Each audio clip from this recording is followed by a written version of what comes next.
All right, Joe. So we're made it up to 4.10. This is the last section. So let's get to it. And this is going to be a lot of review, just a few new terms. So, you know, I would say it's not going to take that long, but we both know better. So anyway, this is all about the consequences of centrifugal and centripetal forces. And so remember, centrifugal means to break apart. So things within a society that separate us and push us away from each other, and centripetal forces would be those forces that keep us together. So really, if we were to sum this up in a nutshell, if you could remember this little chart, then it would be pretty easy to remember a lot of different things that would cause either centripetal or centrifugal forces, because this is, and I just found this online, elements of a healthy community. And so if it's a healthy community, we think centripetal forces, because those are things that bring us together. And so, if you kind of go over all of these, social and cultural cohesion, social justice, transportation options, all of these things here are the things that help bind us together. Affordable housing, community safety, economic opportunity for everybody, educational opportunities for everybody, environmental quality, quality of affordable food, community design, parks and rec, social, so you get the idea. So if you were ever, wondering, hey, what are some of those centripetal forces? It would be these. And so the centrifugal forces, the opposite, things that pull us apart, would be the absence of these. And so, really, these are opposite sides of the same coin. One side pulls us together, the other side pulls us apart or forces us apart. And so, this is not a bad thing to try to keep, in the back of your head as you're thinking about this stuff. All right. So, for this section, again, we're trying to explain how centrifugal and centripetal forces apply at the state scale. So remember, when we talk about scale, and when if we're talking about centripetal and centrifugal forces, things that pull us apart or pull us apart, push us apart, or pull us together. We'll get that straight before the end of this video. It can be. It depends on the scale that you're looking at. And so the country of the United States, we have things that pull us apart and push us together.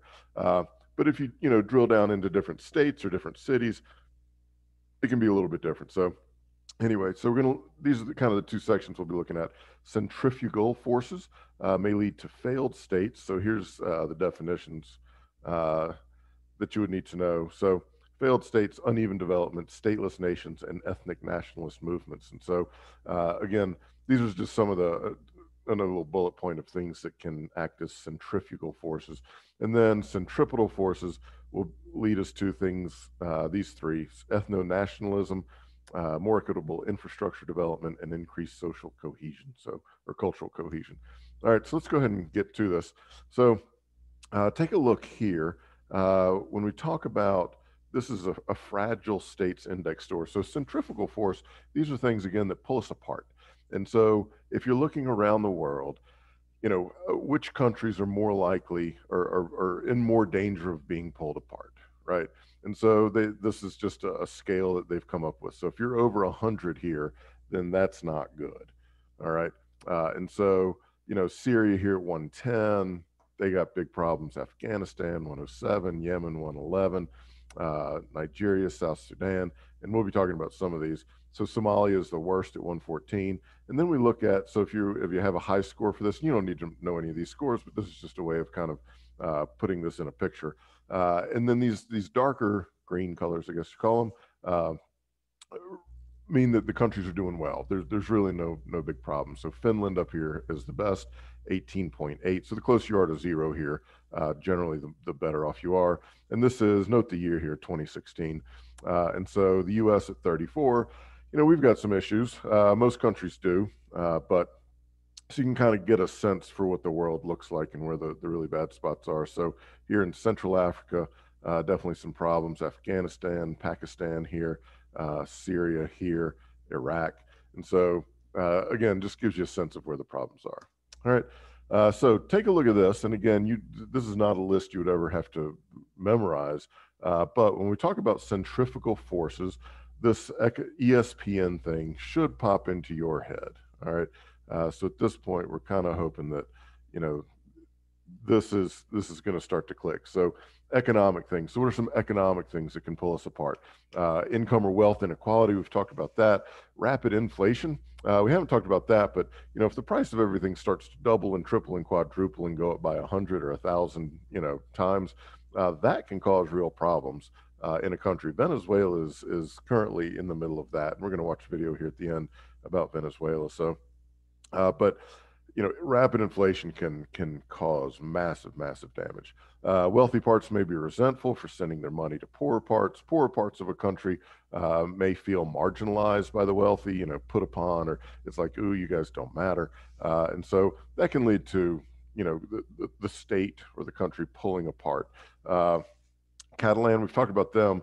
They want their independence from Spain, and one of those reasons is they're pretty wealthy economically. I guess you could be wealthy in other ways, but they are pretty wealthy. And so, they say, look, we're paying all this money in taxes, and that money is going to other parts of Spain. And so that's one of their issues, among others. Some social things that would cause some social centrifugal forces: multiple religions, multiple ethnicities, multiple language, different cultures. And so we've talked a lot about these. Political things that would cause the country to pull apart. The different types of government. Is it a democracy? Is it a dictatorship? How well run is this democracy? Is this an authoritarian dictatorship, where they rule through force? And again, we'll see, in Venezuela, how this is playing out. Lack of trust in the central government. This is becoming an issue, certainly, in the U.S. If you went up to the average person and said, hey, do you trust the government? That answer is a lot different than it was 30 or 40 or 50 years ago, for the, in a bad sense. Mistreatment of minority groups. Are there minority rights? Are those rights being respected? Are laws written to marginalize minorities or to include minorities? Differing political ideologies. This is just how, the different political parties.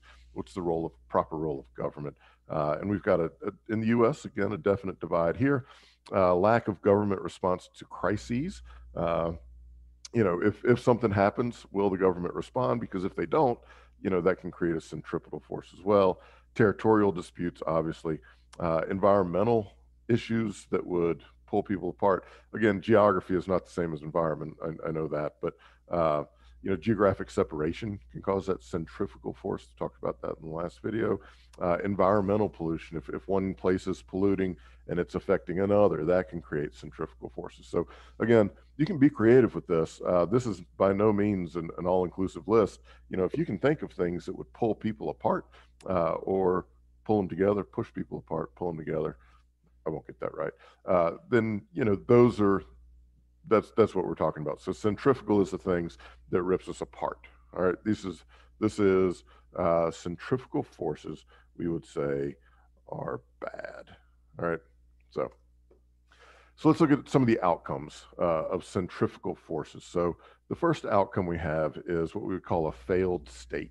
All right, and so this is when the government is unable to perform their basic responsibilities, things like collecting taxes and providing services. All right, they lack their proper authority, and they are no longer seen as being legitimate.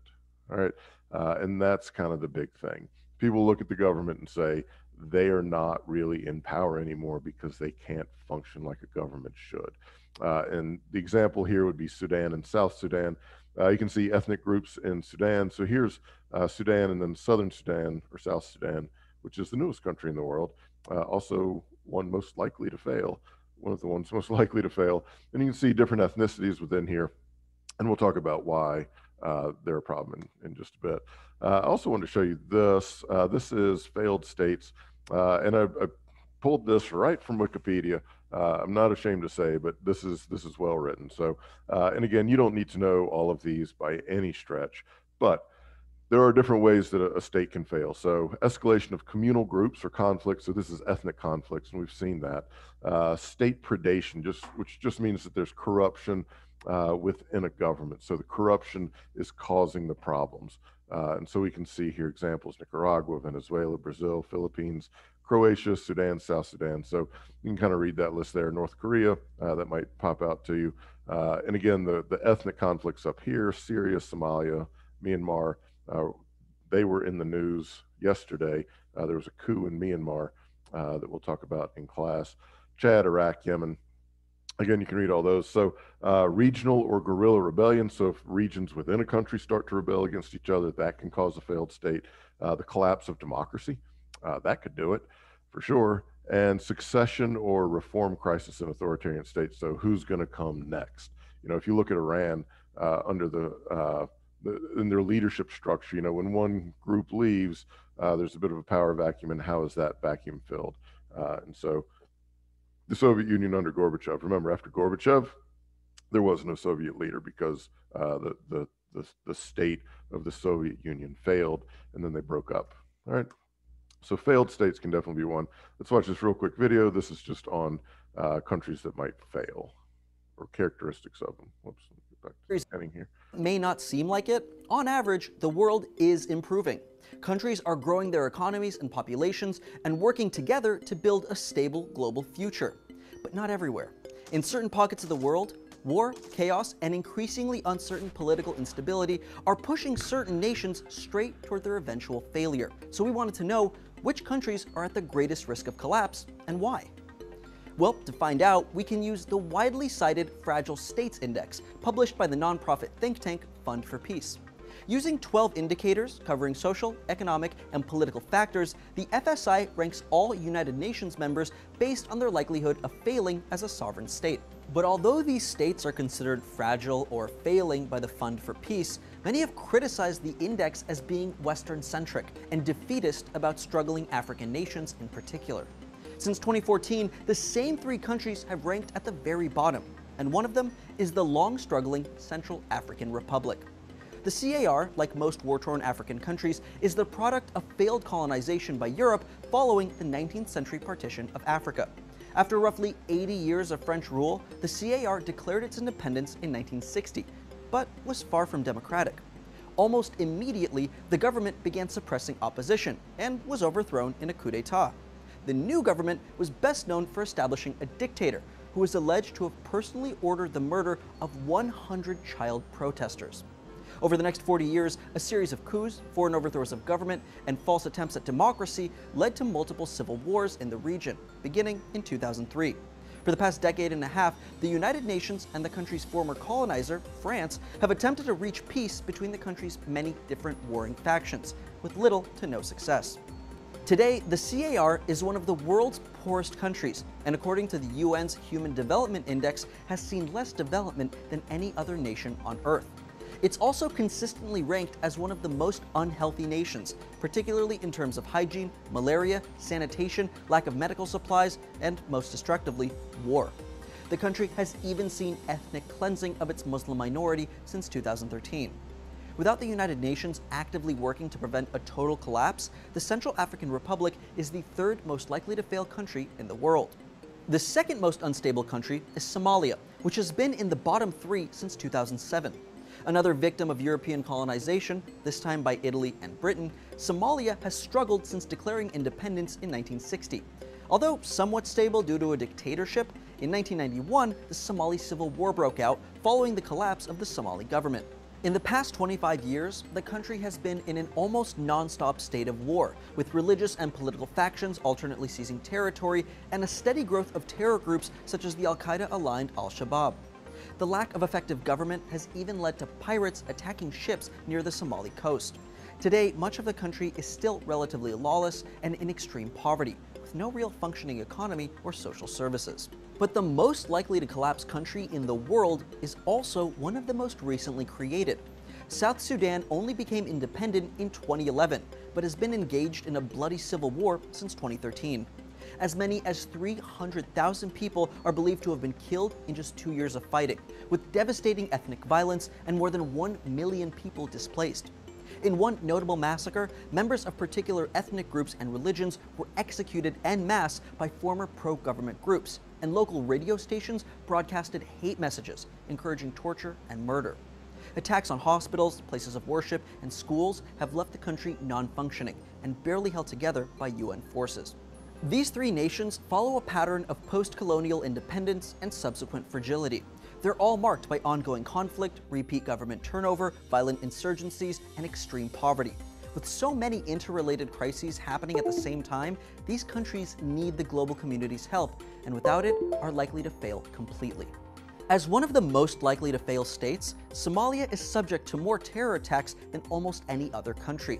To find out more about Somalia's history and its current struggle with terrorism, check out this video to the right. Thanks for Alrighty. So again, those are just that's what happens with failed states, and there are a lot of states out there that are facing some pretty significant issues, and so you hope for the best. All right. Another consequence of centrifugal forces. Make sure I'm on the right one here. Yeah, sorry. Would be uh, some uneven development, uneven economic development within a country. All right. And so uneven development throughout the state or a larger geographic area where it's not equal in all places. So less developed countries, you might have rural versus urban, where the rural areas definitely have an issue with development versus the urban. Uh, if you think about, so here's just an example, and this isn't true, but just a way to think about it. If the state of Arizona, if they focused almost all of their money on Phoenix and the development of Phoenix and left places like Tucson or Flagstaff or any of the other places in Arizona and said, you know what, you guys go figure it out for yourself. We're going to focus all of our resources here in Phoenix. That could cause centrifugal pressures, meaning that, hey, we feel like we're being neglected, and that can cause definite problems. Alrighty. So we also have these things that we've talked about already, so we won't spend much time on it. One of the outcomes of centrifugal forces would be this idea of a stateless nation, nations that are fighting to establish their own state. And again, we've talked about this a lot, the state of the Kurds in the Middle East. So here's where the Kurds are and all the different states that they're part of: Iraq, Iran, Turkey, Syria.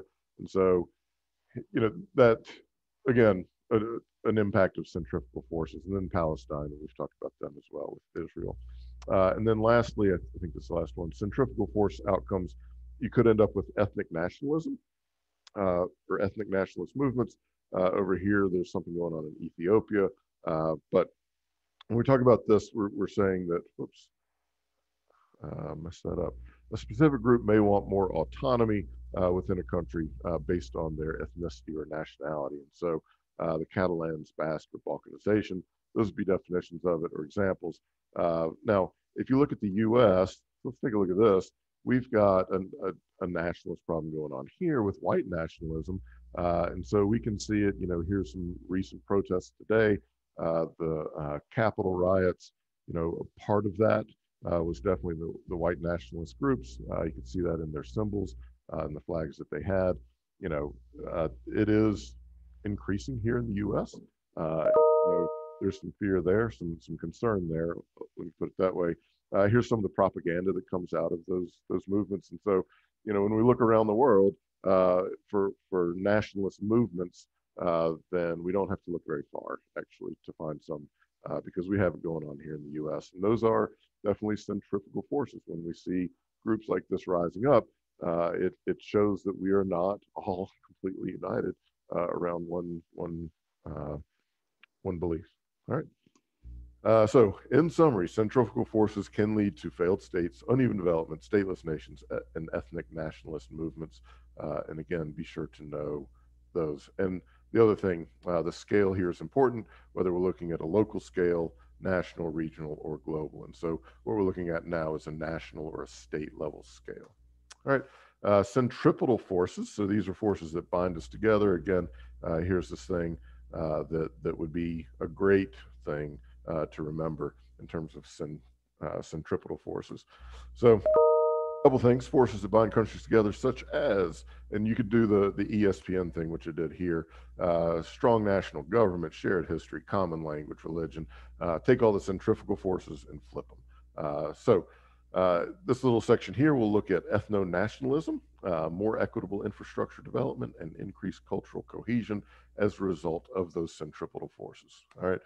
So again, here's a couple things when we look at the ESPN stuff, and I didn't put environment on here, but it's definitely part of it. So some examples of economic examples, transportation and communication infrastructure. Remember, infrastructure is all the guts of a country, the things that make the countries run: roads, bridges, hospitals, electric systems, water treatment facilities, all that kind of stuff. And so if there is a lot of that, that can be good. That connects us all together. If we have a higher standard of living, if everybody's uh, uh, economic health is improving, that's a good thing. Low unemployment, low inflation, that's not on here, but same kind of thing. A strong social safety net. And a social safety net just mean like government programs that are designed if somebody is down on their luck, if they lose their job, something like that, the government programs will step in to help out. All right. And this is where Republicans and Democrats have disagreements as to how much that help should be, and that's a fair debate. But some of the social safety net programs would be like unemployment, housing subsidies, and subsidies is when the government gives money to the people or companies or whatever. So help them out with housing, help them out with food, help them out with childcare. And so, like today, obviously the economy is not doing well because of COVID. And so, what can the government do? What should the government's role be to step in to try to stop some of that? And so, under Trump and now under Biden, they've made it to where there's a delay on kicking people out of apartments or houses that they're renting. And so, those are some of the things that we're talking about. Social centripetal forces, if you have the same religion, same language, expressions of national pride, like the World Cup, if anybody's a soccer or if you're in another part of the world, football. If you're a soccer fan, in the U.S., you follow this every 4 years. All the countries have their own teams, and so that is definitely a centripetal force. We root for USA teams, kind of thing. Any kind of shared history as well. So, political centripetal forces, national identity, external threat from another state. So, if somebody is threatening us after 9/11, we were one of the most united countries I've ever seen. It was the strongest sense of unity after 9/11 that I've ever seen within the U.S. Didn't last super long, but that external threat will definitely bring people together. If you have a charismatic or strong leader that everybody can get behind, then that would do it. In the type of government, that would be a centripetal force. So let's look at this. Centripetal forces that the government can use to promote the state as a nation. So if we look at these are symbols. Here's the U.S. Women's World Cup team, soccer team. After winning, I think they won at the last World Cup, and so these are all things that symbols that pull us together for political nationalism, ethnic nationalism, patriotism, all those things. And so this is kind of a list: symbolism, folklore, sports, military, holidays, and other local traditions and customs. Those local traditions and customs, or those traditions and customs, those are things that bring us together. July 4th, something that brings us together. So anyway, you can think of your own. So what are some of the results? We have this thing called ethno-nationalism, and this is national identity is based on a common ethnicity or attempt to tie an ethnicity with nationality. All right, so this can lead to some good things, like some national unity, but it can also get really dark pretty quick. Because it can say, okay, here's what this nation is about, this one ethnic group, and then you start to marginalize or do bad things to other groups. And so we watched Hotel Rwanda, and so the Hutus and the Tutsis, that was ethno-nationalism going terribly, terribly bad. Yugoslavia, same kind of thing.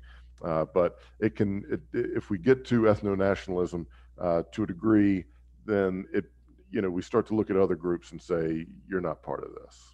And that's not a good part, not a good place to be. More equitable distribution of infrastructure development would be another benefit of centripetal forces. And so, take a look. So remember, infrastructure, things like roads and things. So think about this. This farmer is delivering their food without this road. Because this farmer, obviously, this is a rural area down here. Without the roads, the crops don't get to where they need to be, the farmers don't get paid, and so you end up with a big problem. And so once you can get this infrastructure development in, now this farmer can get his crops to where he needs them to be. They can also check prices in different parts of the state and say, look, if they're paying me higher over here, I'll go sell here, because with a cell phone and the infrastructure for cell towers, that farmer can now see where the prices are highest. If somebody comes and says, "Hey, I'll buy all your crops," and they say, "I'll buy them for $5 a bushel," the farmer can check his phone and say, "You know what? They're selling for $15 a bushel right down the road. I think I'll just take them." And so that information, that awareness, is a hugely important factor for centrifugal pressure. So anyway, so all that type of infrastructure development, and again, the communication thing is a big deal. This is talking about transportation a lot, but it is other stuff. And then last one, increased cultural cohesion. The things that tie us together. This is a good thing. Cultural cohesion is considered a very good thing because it means that we are getting along. Shared culture, history, national traditions. It also helps, again, as this points out, to have strong transportation systems, economy, and a leader who is good at unifying people. And so if you have a strong economy, this just makes sense. If the economy is going well, people tend to get along a lot better, So if the economy is not going well, tensions rise, we start to blame each other for problems, and things start to not be as good. So there's a lot to that. All right. So when we talk about centripetal and centrifugal forces, and we've talked about devolution a bit, let's take a look at these two different solutions to devolution. So if devolution is starting to happen, you can do one of two things. You can create autonomous regions in an area, or you can try to maintain a unitary state. Actually, forget that. That shouldn't be there. So one last thing with centripetal forces. Whoops. Let me skip that. So difference between centrifugal and centripetal, here's the easy way to remember it. The centrifugal, F and an A, centrifugal falls apart, things fall apart. Centripetal pulls together, all right? So we're not going to watch the one on South Sudan. We'll do that in class, but we want to show this one on Venezuela. And so I want you to write down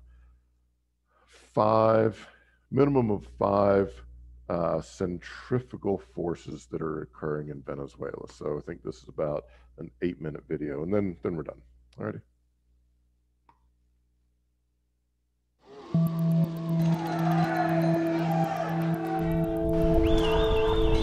Todos estos meses, todo el tiempo de marcha por mi familia, por la comida, por el pueblo.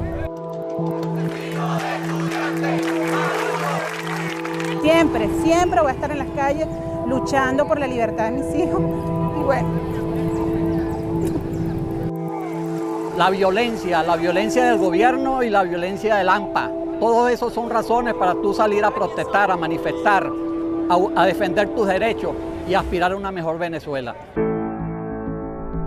Venezuela was once the richest country in Latin America. It has the largest known oil reserves in the world, and its democratic government was once praised worldwide. But today, Venezuela's democratic institutions and its economy are in shambles. The country has the highest inflation rate in the world, making food and medicine inaccessible to most Venezuelans. Over the last 4 years, its GDP has fallen 35%, which is a sharper drop than the one seen during the Great Depression in the US. And the country's murder rate has surpassed that of the most dangerous cities in the world. These conditions have sparked months of protests against the president, Nicolas Maduro, and it's easy to see why. The country has become measurably worse since his election in 2013. A poll showed that about 80% of Venezuelans want Maduro removed from office. But instead, the opposite has happened. Maduro has consolidated his power, bringing the country closer to authoritarian rule. Maduro's political ambition became evident in December 2015. 2 years after he became president, a coalition of opposition parties called the Democratic Unity Roundtable, or MUD, won a 2/3 majority in the National Assembly, putting Maduro's rule at risk. In response, Maduro quickly forced out several Supreme Court justices and filled the positions with cronies loyal to him. In March 2016, the court ruled to strip the opposition-led National Assembly of its powers, a move that sparked massive protests across the country. The ruling was reversed a few days later, but the damage was done. Protests continued to grow and have left about 100 dead and thousands injured so far. Despite the violence and public outcry, Maduro held a vote in July to elect a new governing body called the National Constituent Assembly, which would have the power to rewrite Venezuela's constitution and essentially replace the National Assembly. and leave virtually no opposition to Maduro's rule. ¿Por qué está saliendo a votar hoy? Bueno, por el bienestar del país. ¿Qué está buscando en esta nueva Asamblea Nacional Constituyente? Bueno, una paz para todo. With Maduro's recent vote, Venezuelans didn't have a say in whether the assembly should exist. They only had the option to elect its members. But when Maduro's predecessor, Hugo Chavez, proposed a constitutional rewrite in 1999, he first called for a referendum to propose the election of the assembly. After most Venezuelans voted yes, they then elected a new National Constituent Assembly. See, unlike Maduro, Chavez was a charismatic and beloved leader. In the 90s, he burst onto television sets across the country. He blamed government corruption and Venezuela's elite for the economic inequality. His populist message resonated with the country's poor, who eventually helped bring him to power. The key moment in his presidency came in 2004 when oil prices surged. Venezuela's petroleum-dependent economy started booming, and Chavez went on to spend billions from the profits on social welfare programs for the poor. He subsidized food, improved the educational system, built an enviable healthcare system, and reduced poverty by more than half. These programs certainly helped the poor, but they served a purpose for Chavez as well.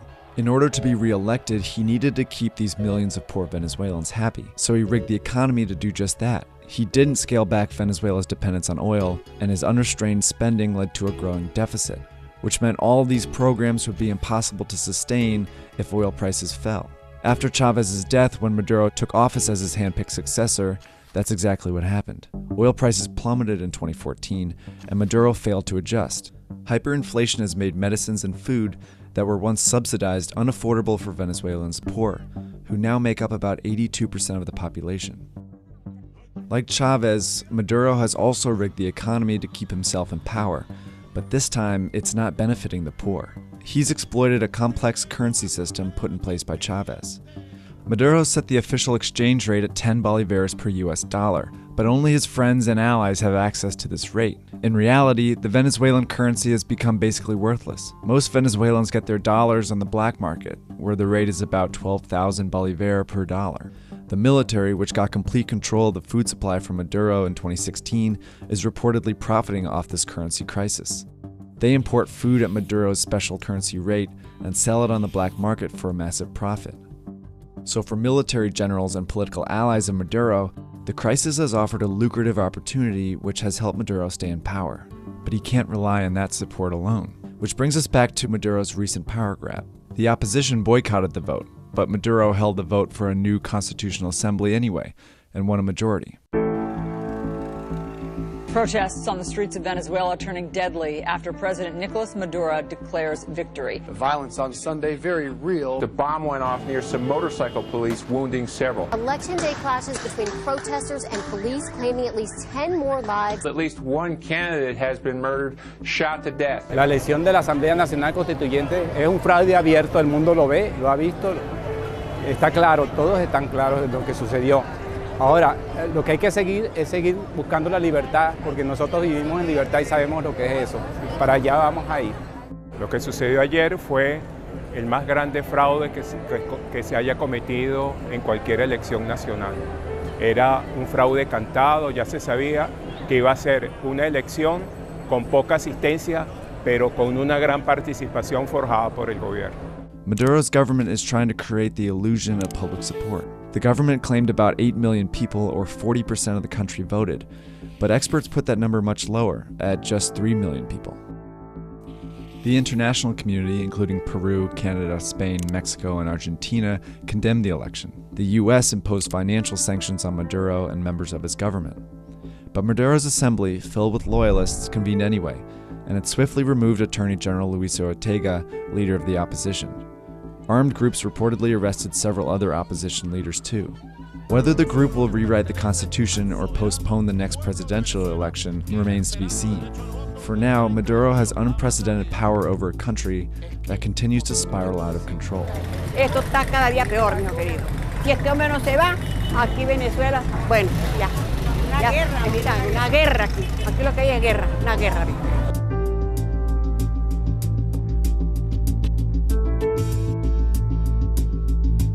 Alrighty, so that's it. We will talk more about Venezuela as we go through the year. So Anyway, we're done with Unit 4. Congratulations. Take care, y'all.